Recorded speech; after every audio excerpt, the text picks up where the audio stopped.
Hey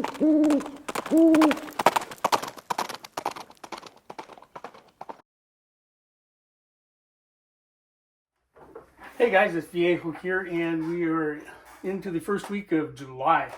In 2024, we had a beautiful day here on the central coast of California. I know some of you guys on the East Coast and in the South and Southwest are suffering from all kinds of bad weather, one way or the other. But it is nice here. I can't complain about weather. I got plenty else to complain about in this state, right? Hey, today is the second part of this comparison that I'm doing with this Redding number 3, which has been confirmed that that's what it is by one of my viewers.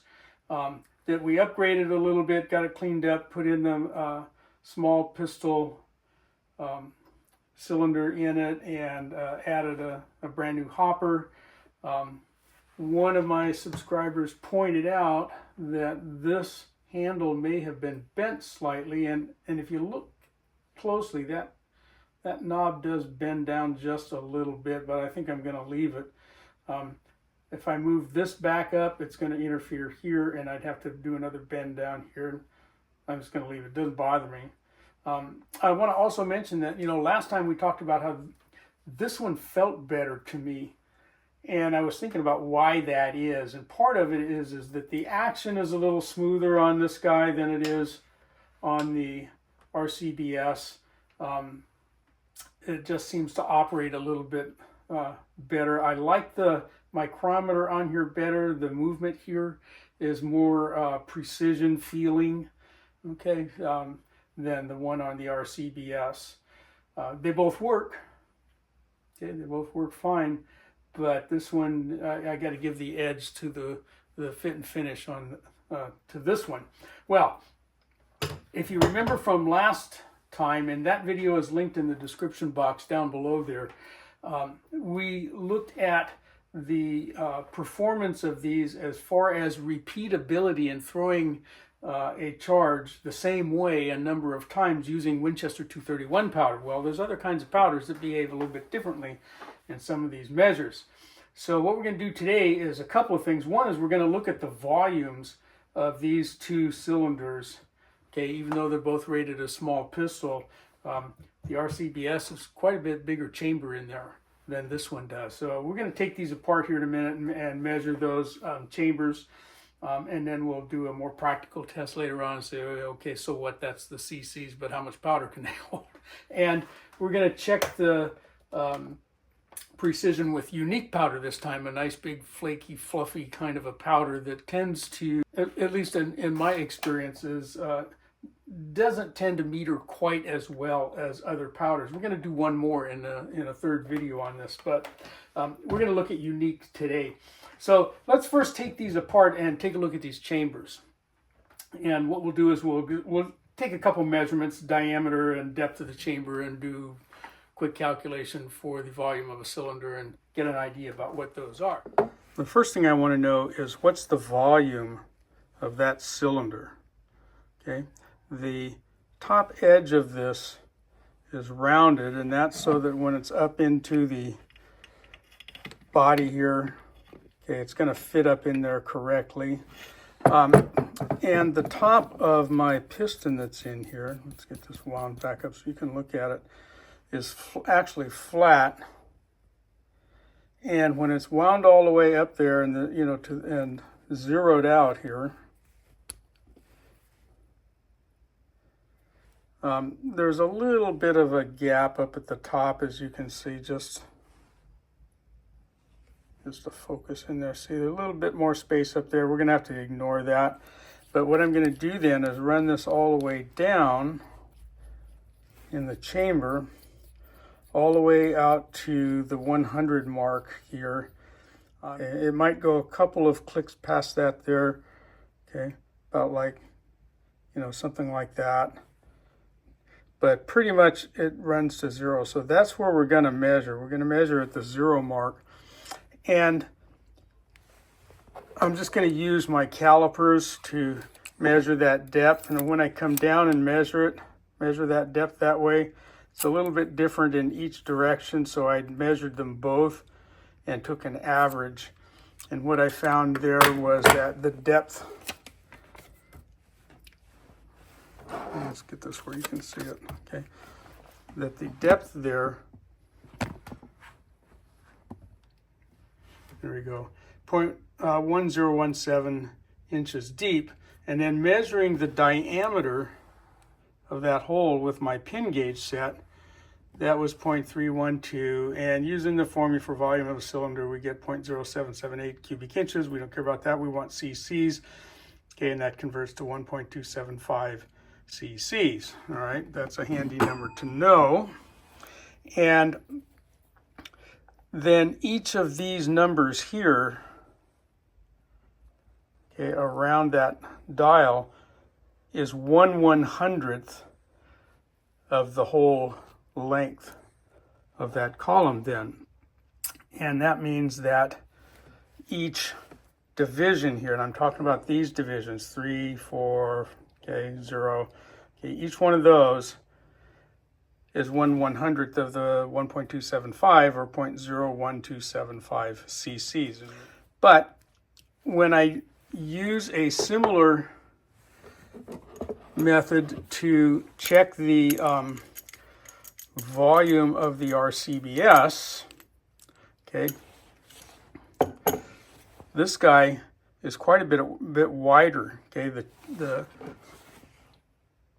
chamber in there is exactly at 0.5 inches. Okay, again measured with pin gauge. Okay, so it's quite a bit larger capacity than the Reading unit. Okay, so with the volume for this cylinder, again, it calculated out at 1.275 cc's, and you can go mess around with the VMD, that's the volumetric density. You can find those numbers in the Lee book and figure out what these settings are. I've done that in a previous video for this powder measure, and I'll link that one down there too on how to kind of calibrate these things. You can do the same thing with this. But anyway, I did the similar calculation here. We had 1.275 cc's here and about 4.28 cc's for the RCBS. So, you know, about 3 times the volume. So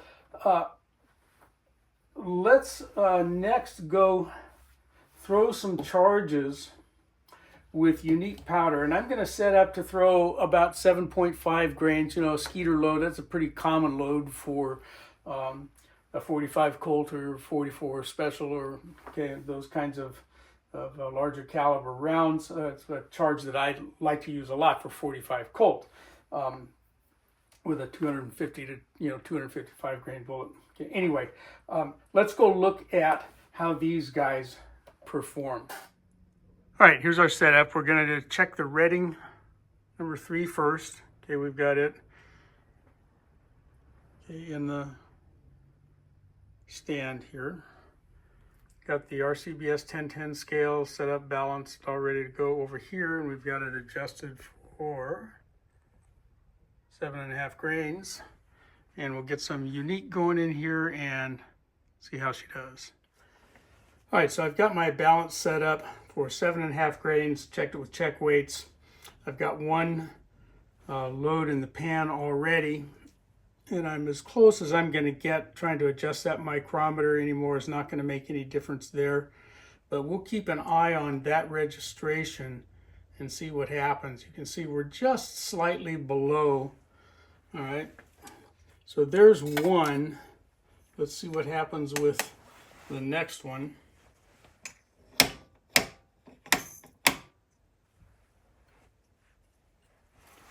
So here's the very next throw.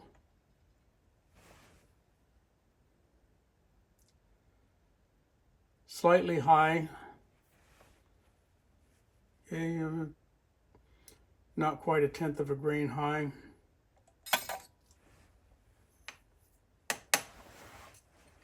Here comes number 3.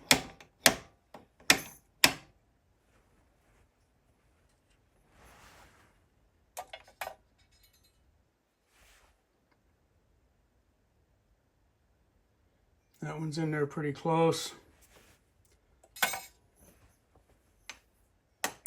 Okay, here comes the 4th. Again, making every effort to do it the same way each time. There's no way to be 100% consistent, but we can be close.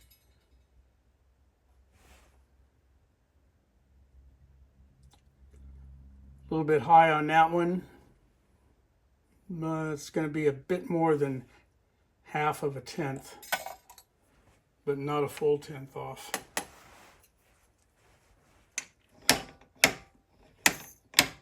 Here's number 6.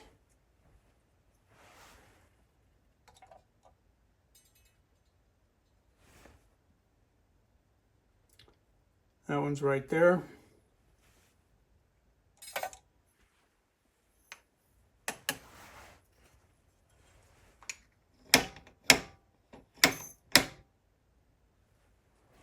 Seven.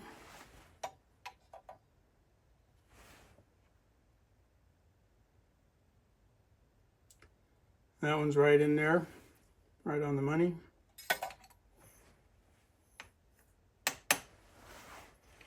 Here's 8.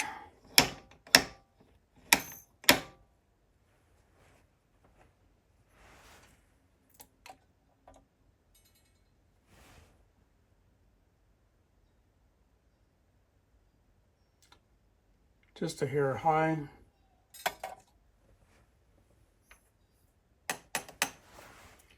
Here comes number 9.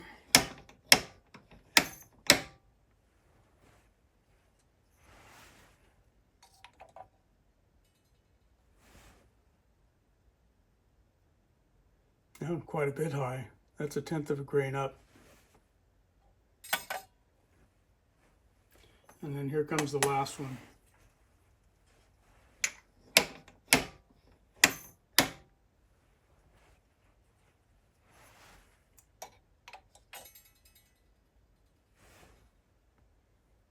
And that one's half a tenth low.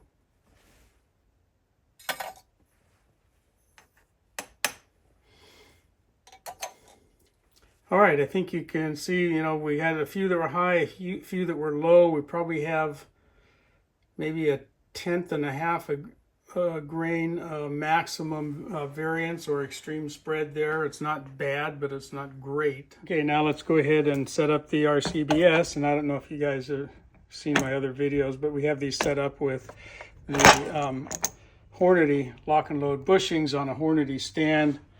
Okay. We're all bolted down to the bench here. That just facilitates switching out our powder measures. Also makes it easier to dump the remaining powder out of your hopper. You just pull it out of there and, turn it over into your jar. Okay, really easy. All right, same setup over here. Still set up at 7.5 grains for unique. Okay, I've got one charge thrown in here, and that's about as close as I'm able to get my adjustment over on the powder measure. So let's use that as our reference, maybe just a hair above the 0 line. So that's the first one. Here comes measure number 2.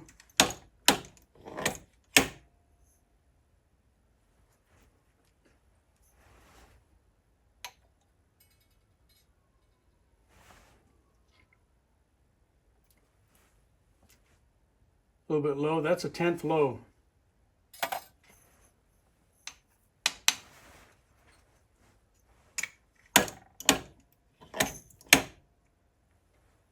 I didn't like that throw. I'm going to discount it, put the powder back.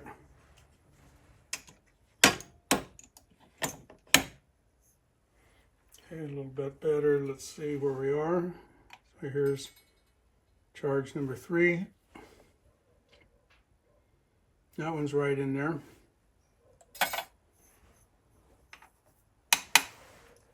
Comes number 4.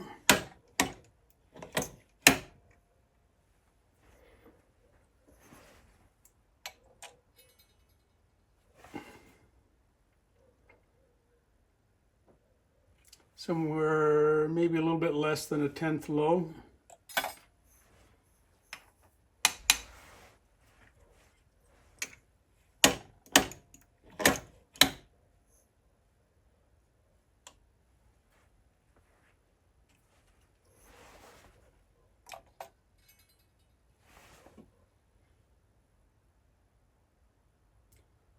Right on the money.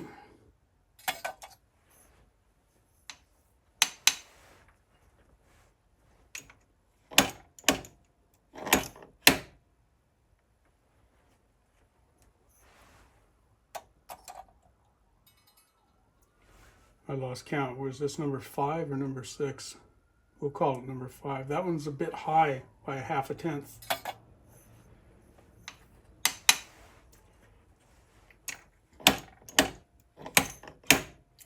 Okay, we'll call this one number 6. I could be wrong.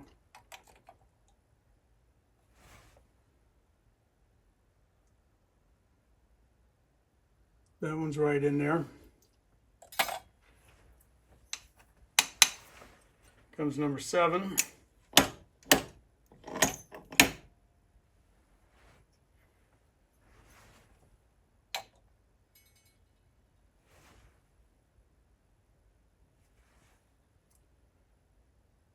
About a 1/10 low.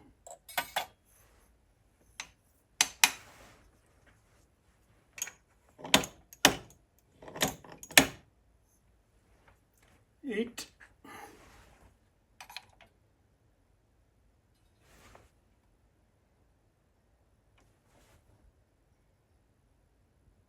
That one's right on the mark.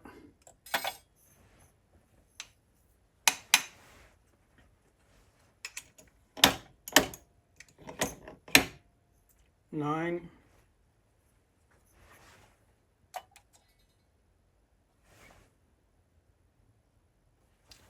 Right on the money.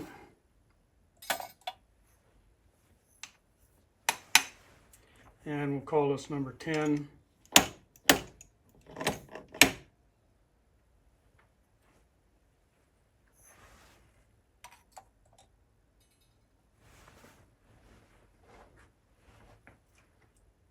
And that one's right in there. All right. Okay, I think the RCBS had more charges that were right on target, but there was one there that was off by quite a bit, a full 1/10 of a grain. But I think on average, both of these were right in that, 1/10 of a grain reliability on that 7.5 grain charge, which, at handgun distances, unless you're shooting, maybe bullseye, I don't even know if it would matter there. But for my purposes, 1/10 of a grain is not going to matter, and it's not a huge issue. I would rather they were perfect. I would rather that I could throw them exactly the same way with my technique every time. But the fact of the matter is that neither of those always happen. All right, next I want to go just fill these things all the way up. Run these micrometers all the way out, and let's see how much they're going to hold. We already know that the capacity of the RCBS is much bigger, but what's that protract out to be in terms of, how many grains of unique can we actually expect to throw? Okay, what's our limit on each of these? All right, I have the micrometer set all the way out to the 100 mark. It will go out a little farther than that, okay, but we really aren't too sure what's going on in there at that point. So let's see what we can get for unique set up right at that point. Okay, I'm going to go over here and throw the charge at that maximum setting. And let's come over here and weigh that. I suspect it's going to be somewhere between 9 and 10 grains, but we will look. Okay. So we're still set up for 7.5. Let's go a little past 9.